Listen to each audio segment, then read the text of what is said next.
So we got about an hour before sunset, and we had found this amazing spot out here where there was no one else around. Of course, we go camping to have that sense of solitude and connection to nature.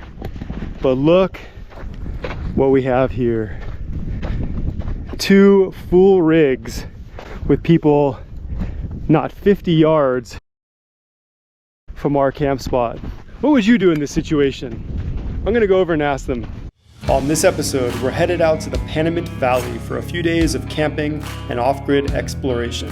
The Panamint Valley, just west of Death Valley, is 650 square miles of unspoiled Mojave Desert landscape that was once inhabited by native peoples dating back to the Pleistocene era, and which still contains substantial evidence of those days long ago. We often make the 3-hour drive to the Panamint for the dark night skies, the vast solitude, and a pristine wilderness experience. But on this trip, it wouldn't be long before some of my greatest camping fears took shape. This year, after an abundance of rain, the wildflowers were in full bloom, reminding us that the desert is truly full of surprises. All right, we are in the Panamint Valley. As you can see behind me, we have found ourselves an awesome camp spot. Right here we have Panamint Butte and the Panamint Range. Off in the distance there we have Telescope Peak, and we are in this amazing spot here in the sand dunes. Lots of lizards, lots of critters. What is living in there, huh? Maybe a kit fox? I'm sure they're gonna be coming out tonight to inspect what we're doing here. We're gonna go walk around here, check out what we can see. Over there behind that hill here is the Panamint Dunes. This area here is the remnants of a Pleistocene lake, and we found something really, really cool already. Check out this shell. What a fantastic historical find. Before we settled in, we decided to take a walk around Lake Hill to get a sense of our surroundings. From up here, it was like we had the world all to ourselves, and we couldn't have been happier.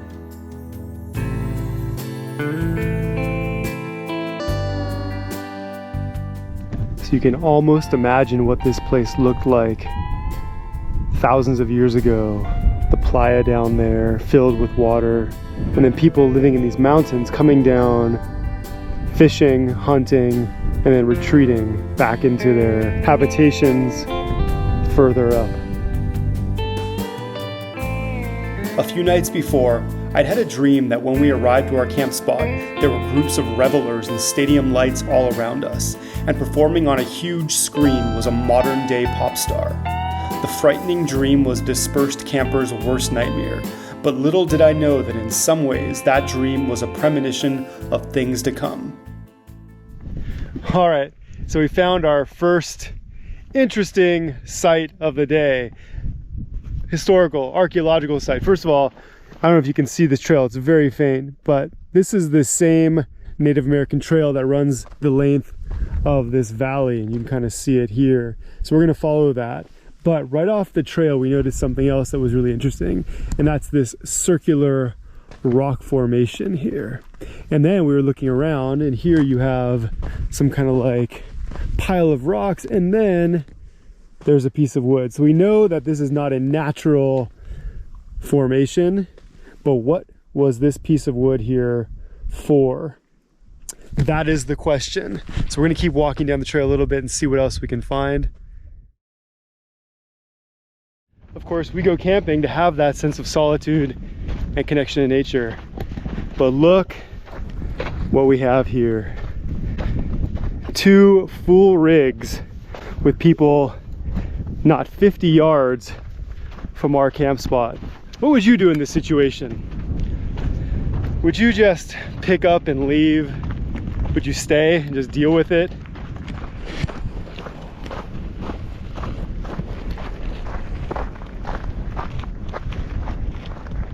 Hi, you guys plan on camping here tonight? Are you guys gonna plan on camping here tonight? I mean, you got this whole road And we're not even like 25 yards from you guys. We're not bad. We're fine. I know, but we come out here to have like solitude. And... Well, so did we. You know what, dude? We've been doing this for a long time.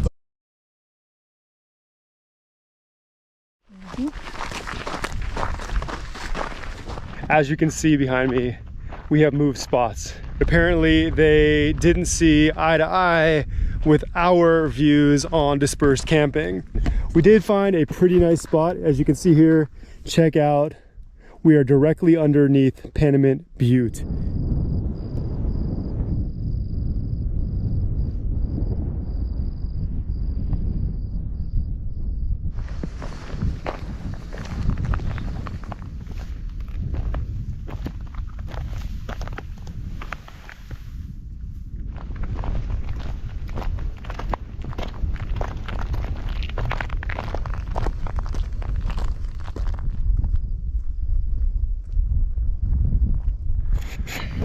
Well, now we've had a bonding experience.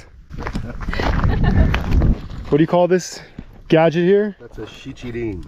Shichirin. Seen better days. It's looking a little bit rusty, but that means food's gonna taste even better. Well used.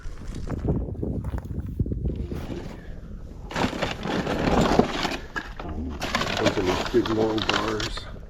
It burns so hot. It's so hot. And what are you gonna cook tonight? Yakitori. Yakitori. Negima. Chicken and onion.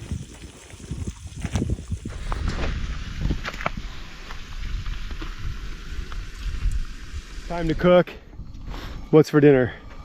Sauteed peppers and onions, some pre-roasted potatoes, and hot dogs. Yum.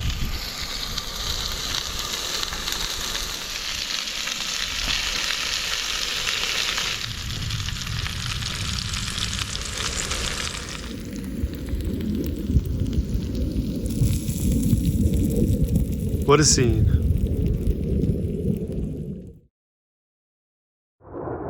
If you spend enough time in the Panamint Valley, you'll get used to the training runs of F-18 fighter jets from China Lake Naval Weapons Station. When at ground level, the F-18 flies at more than 800 miles an hour. And even though a low pass from an F-18 is one of the most thrilling experiences, seeing them out here is a reminder of the ever-increasing presence of modern technology.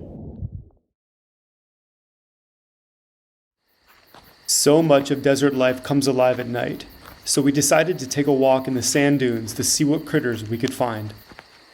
It wasn't long before we came across this kangaroo rat, one of the desert's greatest survivors. These remarkable creatures dine primarily on mesquite beans and grass seeds, storing them in their cheek pouches, and occasionally consume small insects. Their bodies have adapted to require almost no liquid water. Before we went to bed, we had one last fascinating intrusion, a group of about 60 Starlink satellites passing overhead. The first time we'd seen them 5 years prior, we were sure they were a train of alien spacecraft. Were these the stadium lights which I had seen in my dream? And was the bright glow emanating from Vegas the next night the stadium screen? These new realities are reminders of the fleeting sanctity of our ever-shrinking world and the imperative to preserve what is left of our pristine wild lands. It's about 6:30 a.m. As you can see over here, the moon is just about to set. Camp is quiet, the birds are chirping, and we're looking forward to having an awesome day of adventure out here in this amazing part of California.